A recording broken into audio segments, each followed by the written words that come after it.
Welcome to part one of the mini-series Beyond the Labels, Recognizing Talent in Every Community. My name's Erika Harris, and I'll be your guide on this journey as we learn about the challenges that face minority students in the world of gifted education and the important role we educators play in helping to solve this crisis. I'm a student at the University of Georgia, Go Dogs, and I'm pursuing my master's in educational psychology with an emphasis on gifted and creative learning.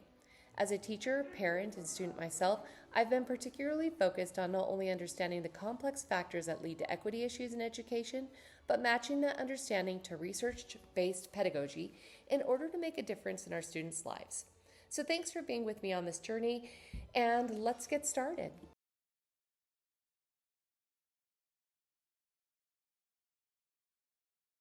How we have understood and identified giftedness has been an ongoing debate for well over a century. Over the years, giftedness has moved from being understood as a singular construct, intelligence, to a complex interplay of cognition, achievement, and talent. In 1957, the Soviet Union launched Sputnik, which in turn prompted the United States to launch an initiative to formalize gifted education and identify top-achieving students across the nation. Intellectual talent was seen as a national security asset, and so the federal government invested heavily in the sciences, math, and foreign languages. This was the dual birth of U.S. gifted and STEM education. What else was happening at this time, though? Yep, you hit it on the head, the Civil Rights Movement. Brown versus the Board of Education had only been heard in the Supreme Court a short 3 years before Sputnik, and the Civil Rights Act of 1964 was 6 to 7 years away. This means that two things were happening at the same time. The United States was trying to create a gifted education system, which was happening at the same time that they were also trying to racially integrate their schools. It probably isn't difficult to see how our minority students started off at an immediate disadvantage in the world of gifted education, as they were fighting to simply receive an equitable basic education. Fast forward over 50 years later, and we're still working to achieve equity for our minority, socioeconomically disadvantaged, and twice exceptional students in general and gifted education. As we work to understand how to best serve our students and meet their needs, it's important to remember how racial identity and culture affects our students and our education system at large, from testing to curriculum to instructional methodology to our students' family lives and learning preferences. If we're going to achieve equity in our gifted education system, we need to make sure we understand the complex issues that have led us to having an equity problem to begin with.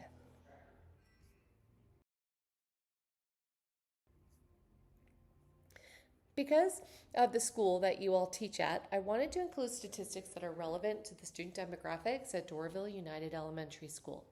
These data points help to illustrate the underidentification issue our Hispanic students face in gifted education. Briefly consider what it might mean if there was to be equity in the number of students identified. What might that mean to those 400,000 students? And how would closing the identification gap lead to a positive domino effect across our nation at large? Hold on to that question as we move through this presentation.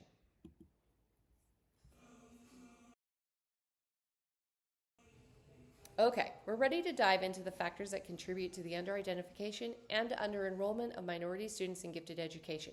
This is a dynamic and multidimensional problem that needs to be understood in order to make changes in policy, procedures, and practice that will help to solve this long-standing problem.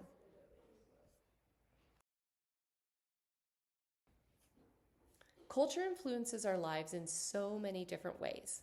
The food we eat, our family values, how we solve conflict, our health behaviors, and more. There's no area of life that's not influenced by culture. Understanding this helps us to understand how culture also influences how students engage with their learning environments. Research has shown that Black and Hispanic students have a preference for learning environments that prioritize collaboration, are interactive, and are culturally relevant. You might be wondering now how learning preferences contribute to the underidentification of minority students in gifted education. Well, it does so in a few ways. First of all, learning preferences are directly linked to student engagement and motivation. When we align instructional methodology with student learning preferences, student enjoyment, confidence, attention, and investment in what they're learning is increased. And at the same time, academic frustration and disengagement is decreased. The result? An increase in academic achievement. Considering that achievement testing is one of the potential qualifiers for gifted education, ensuring that our students have every opportunity to engage with and assimilate knowledge is important. A second bonus, students engage better with their learning material, which helps them to uncover areas of personal interest, motivating them to explore topics on a deeper level. Since positive student motivation is another area considered in the gifted identification process, teaching towards learning preferences helps address one of the challenges that contributes towards the underidentification of giftedness in our minority students.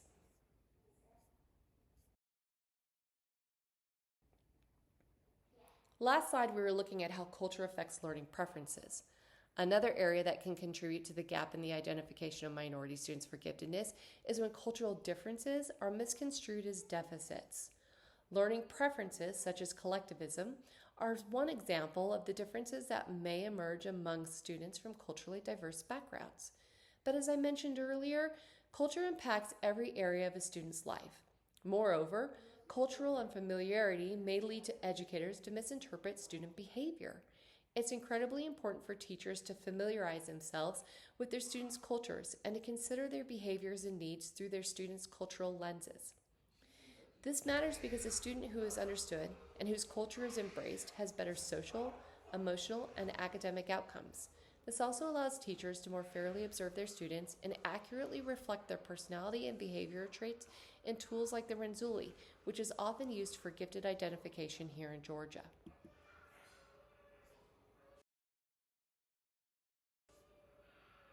This one, it's really important for each of us as teachers to consider carefully and reflect on, because it's possibly the easiest and one of the most important things we can change that would positively impact our students. Stereotype threats tie directly into cultural differences versus deficits. Stereotype threats occur when educators perceive differences as deficits, which leads to false beliefs about a student's abilities. Black, Hispanic, twice exceptional, and in some cases, female students are at an increased risk of being victims of stereotype threats. Unfortunately, the issue of underidentification itself contributes directly to beliefs that Black and Hispanic students are not as capable as their white and Asian peers.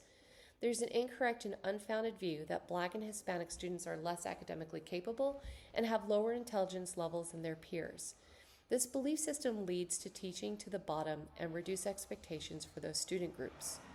But once we debunk these stereotypes, we can begin to realign how we approach our students in the classroom and make sure we build our expectations off of their individual needs and not that of false assumptions.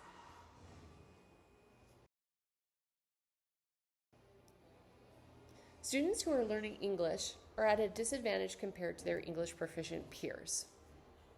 This is especially true when it comes to the judgments we make about students' abilities when it comes to performance in English over their native language. Unfortunately, gifted identification in the state of Georgia and largely across the nation requires that students score high on either an achievement test or an intelligence test, and these tests are in English. We'll discuss testing bias next, but this is a critical area to acknowledge as a core contributor to the underidentification of students who are still learning English, or where English may not be the primary language spoken at home. It's in cases like this that we have to ask ourselves an important question. Do the results reflect my students' knowledge or ability, or does the test reflect their language proficiency? With EL students, the answer is too often the latter.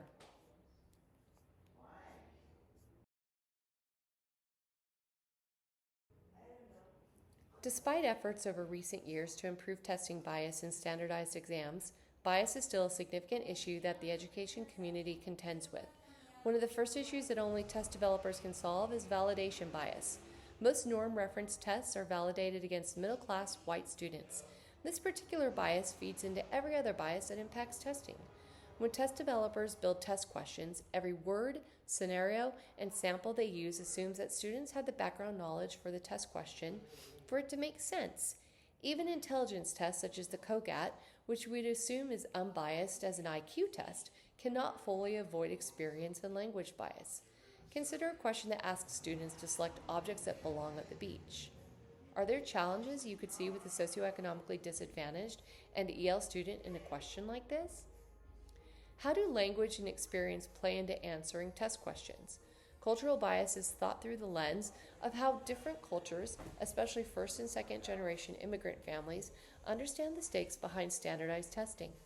College educated and affluent families not only understand the educational significance behind the various standardized tests schools give, they also support the testing at home through conversations that help their children understand the why behind the testing, preparing for exams through practice and tutoring, and making sure students engage in habits prior to testing that set them up for being well rested and fed on exam day.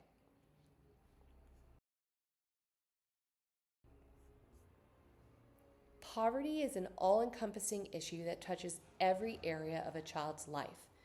Toothaches, hungry bellies, broken glasses, undiagnosed learning disorders, untreated anxiety, parents working 2 or more jobs, overcrowded or unstable living conditions.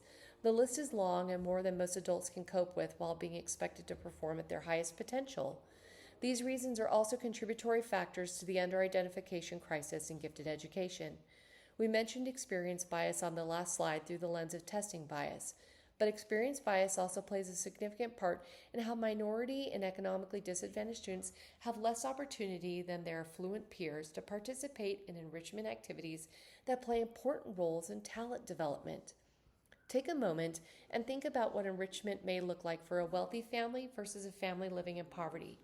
Have you experienced this as a student yourself? Have you seen it as a teacher? What are those impacts, and can you see how it may impact identification for gifted education or students being able to develop their own gifts and talents to their fullest potential?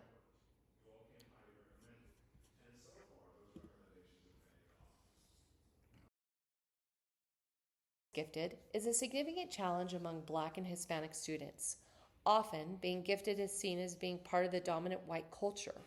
This isn't difficult to understand when viewed through the lens of demographic representation in the program and the cultural language experience bias that's existed in the identification process. Black and Hispanic students often feel internal and or external pressure to assimilate with their peers rather than their intellectual selves. This achievement affiliation conflict is real and can have negative repercussions on not only a student's academics, but their social and emotional well-being.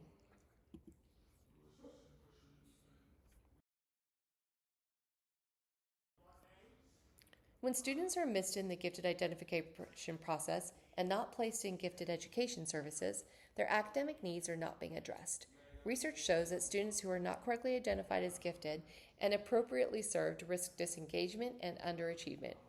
In the Hispanic population, underidentification in elementary school has a disproportionately large and negative impact on students as they progress through school.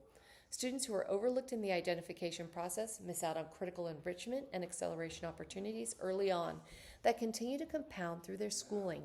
The consequences of the lack of accurate gifted identification in Hispanic students leads to a reduction in high school graduation rates, low college enrollment, and reduced employment opportunities.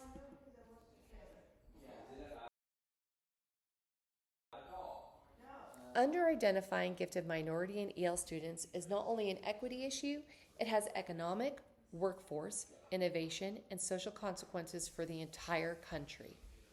When high potential students are overlooked, the U.S. loses future scientists, engineers, entrepreneurs, and leaders. Research on what have been coined lost Einsteins shows that high ability students from low income and minority backgrounds are far less likely to become inventors, not because of lack of ability, but because of lack of opportunity. Talent is distributed broadly, but opportunity, it's not. Underdeveloped talent leads to long-term economic losses for our country as well, including trillions lost in potential GDP. When high-ability students are not accelerated or challenged, their earning potential decreases, and this loss has a direct impact on the earner and the nation at large. Lower lifetime earnings reduces tax revenue and consumer spending. Frankly, not addressing this crisis is like the United States continuing to turn down a winning lottery ticket. Also, when access to gifted programming disproportionately serves middle and upper income white students, gifted education can unintentionally reinforce social class divisions. Opportunity becomes inherited through means rather than being merit-based. This leads to decrease in social mobility and widens the economic inequality gap. We also need to talk about workforce and the STEM pipeline shortages.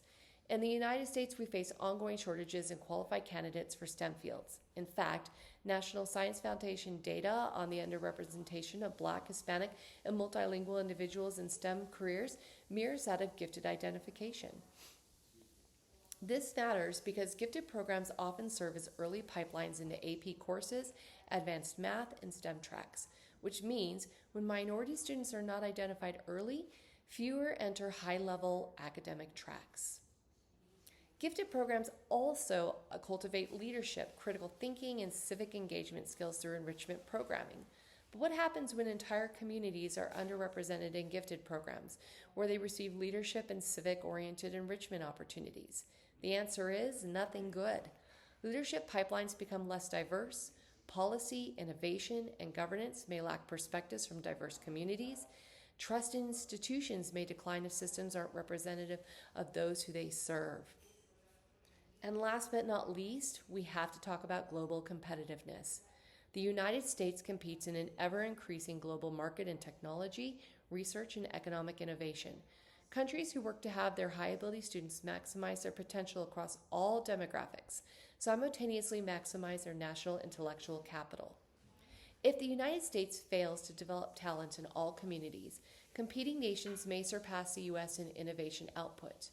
In the most straightforward sense, our nation underutilizes a significant portion of its human capital, though not correctly addressing the underidentification crisis in gifted education. Not only is this about equity in schools, it's also about long-term national strength and sustainability. What's the solution? The truth is, there isn't an easy one. Many of the issues we face will require policy and large-scale institutional changes that will have to start within legislative branches, state departments of education, and district offices. But there are steps we can take inside our own classrooms and even within our own schools. We began as we have today with understanding the challenges that contribute to the underidentification of minority, linguistically diverse, and socioeconomically disadvantaged students. Then we learn what to look for within each of our students to identify their unique potential. Understanding what gifted characteristics in science to look for and matching that with instructional practices that allow students to explore and maximize their potential can be a first step in solving this problem in a way that's closest to the student. Inside our schools, we have the greatest opportunity to affect change due to our proximity to the talent and potential. Because of that, we'll talk about school-wide programs we can implement without needing students to be formally identified as gifted. So this will be the journey we're on over the next several weeks.